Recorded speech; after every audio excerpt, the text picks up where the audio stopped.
வணக்கம். இன்றைக்கி நம்ம ரொம்பவே சாஃப்டான சுவையான இட்லி, மொறுன்னு தோசை ரெண்டுமே பண்ணுறதுக்கு தேவையான இட்லி தோசை மாவு, அதுவும் ரேஷன் அரிசியை வச்சு எப்படி அரைக்கிறதுன்றதை பார்க்கலாம். முதல்ல நம்ம மாவுக்கு தேவையான அரிசி ஊற வச்சுக்கலாம். 3 டம்ளர் இட்லி அரிசி, 2 டம்ளர் ரேஷன் புழுங்கல் அரிசி, 1 டம்ளர் ரேஷன் பச்சரிசி. இது எல்லாத்தையும் நல்லா சுத்தம் பண்ணிவிட்டு ஒரு 3-4 தடவை தண்ணியில் நல்லா அலசிட்டு தேவையான தண்ணி சேர்த்து இதை ஒரு 3-5 மணி நேரம் ஊற விட்டுடலாம். அடுத்து 1 டம்ளர் உளுத்தம்பருப்பு, 1 ஸ்பூன் வெந்தயத்தை சேர்த்து 2 தடவை தண்ணியில் நல்லா அலசிட்டு இதை 1 மணி நேரம் நல்லா ஊற விட்டு எடுத்துக்கலாம். ஊற வச்ச தண்ணியை நம்ம அரைக்கும் போது யூஸ் பண்ணிக்கலாம், அதனால் அலசிட்டே நம்ம இதை ஊற வச்சுக்கலாம். அரிசியும் உளுந்தும் நல்லா ஊறின பிறகு முதல்ல நம்ம உளுந்த கிரைண்டரில் போட்டு நல்லா அரைச்சி எடுத்துக்கலாம். சரியாக 15 நிமிஷம் உளுந்து அரைச்சோன்னா சரியான பதத்துக்கு கிடைக்கும். கொஞ்சமாக தண்ணி சேர்த்து நல்லா இது புசுன்னு வர அளவுக்கு அரைச்சி எடுத்துக்கலாம். இப்போது 15 நிமிஷம் ஆயிடுச்சு. உளுந்தும் நல்லா மசிஞ்சிடுச்சு. இது கூடவே இப்போ ஊற வச்ச அரிசியும் சேர்த்து அரைச்சிக்கலாம். உளுந்து நம்ம தனியாக எடுத்து வைக்கணுன்ட்டு அவசியம் இல்லை. உளுந்து கூடவே அரிசியும் சேர்த்து அரைச்சிட்டோன்னா ஈஸியாகவும் இருக்கும், அதே சமயத்தில் நல்லா கலந்து வரும். அப்பப்போ மாவை இது மாதிரி ஒரு பிளாஸ்டிக் கரண்டியோ இல்லைனா மரக்கரண்டியோ வச்சு தள்ளி விட்டுட்டே இருக்கலாம்.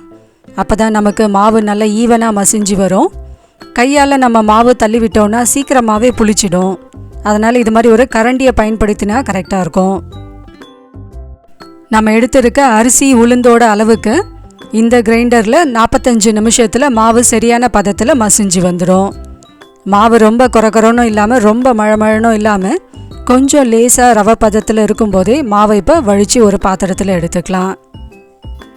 மாவு நம்ம எடுத்து வைக்கும்போது பாத்திரத்தோட அளவு டபுள் மடங்கு இருந்தால் தான் சரியாக இருக்கும். மாவு புளிச்சு வரும்போது வெளியெல்லாம் பொங்காமல் இருக்கும். இப்போ இதை நாள் முழுக்க வெளியிலே வச்சுட்டு நைட்டு மட்டும் ஃப்ரிட்ஜில் வச்சுட்டு அடுத்த நாள் நம்ம இட்லி ஊற்றுறதுக்கு முன்னாடி 1 மணி நேரத்துக்கு முன்னாடி மட்டும் மாவு எடுத்து வச்சா சரியாக இருக்கும். வெளியிலே இருந்தால் கூட ரொம்பவே புளிச்சிடும். இப்போ அடுத்த நாள் காலையில் இந்த மாவு எடுத்துருக்கோம். மாவு சரியான பதத்தில் புளிச்சிருக்கு. இப்போ இதில் தேவையான அளவு உப்பு சேர்த்து கொஞ்சமாக தண்ணி சேர்த்து மாவை கலந்து எடுத்துக்கலாம். இந்த மாவில் நம்ம ஆப்பசோடா எதுவுமே சேர்க்க போடுறது கிடையாது. வெறுமனே உப்பு, தேவையான அளவு தண்ணி மட்டும் சேர்த்து இதை இட்லி மாவு பதத்துக்கு கரைச்சி எடுத்துக்கலாம். ரொம்ப கெட்டியான மாவும் கரைக்கக்கூடாது, அதுக்கப்புறம் இட்லியும் கெட்டியாக மாறிடும். ரொம்ப தண்ணியாகவும் இருக்கக்கூடாது. மிதமான பதத்தில் கரைச்சோன்னா இட்லி நல்லா சாஃப்டாக இருக்கும். இட்லி பாத்திரத்துலேயும் தண்ணி நல்லா சூடாயிடுச்சு. இப்போ இந்த மாவை நம்ம தட்டில் ஊற்றிட்டு சரியாக 15 நிமிஷம் வேக வச்சு எடுத்துக்கலாம். இட்லி பாத்திரத்தில் நம்ம ஒரு 2 கிளாஸ் தண்ணி சேர்த்தாலே போதும். ரொம்ப அதிகமான தண்ணி சேர்த்தாலும் இட்லியில் தண்ணி இறங்கிடும். தண்ணி இல்லாமையும் பண்ணக்கூடாது, அதுக்கப்புறமா அடிப்பிடிக்க ஆரம்பிச்சிடும். ஒரு 2 கிளாஸ் தண்ணி மட்டும் சேர்த்து இதை 15 நிமிஷம் மட்டும் வேக வச்சு எடுத்துக்கலாம். முன்னாடியும் எடுக்கக்கூடாது, அதுக்கப்புறமா வேகாமல் இருக்கும். ரொம்ப நேரம் வேக வச்சாலும் கல் மாதிரி மாறிடும். 15 நிமிஷம் ஆயிடுச்சு. இட்லி மேலே லேசாக கொஞ்சம் தண்ணியை தெளிச்சுட்டு இட்லியை எடுத்தோன்னா இது மாதிரி துணியில் ஒட்டாமல் சரியான ஷேப்பில் கிடைக்கும். இந்த இட்லியை உங்களுக்கு விருப்பமான சாம்பார் இல்லைனா சட்னி கூட பரிமாறலாம். நம்ம அரைச்சிருக்க அந்த கருப்பு உளுந்து பொடி கூட கொஞ்சமாக உருக்கின நெய் வச்சு சாப்பிட்டு பாருங்கள், ரொம்பவே சூப்பர்பாக இருக்கும். இதே மாவில் இன்னும் கொஞ்சம் தண்ணி சேர்த்து நல்ல மொறுன்னு தோசையும் சுட்டு எடுக்கலாம். தோசையும் ரொம்ப டேஸ்டியாக இருக்கும்.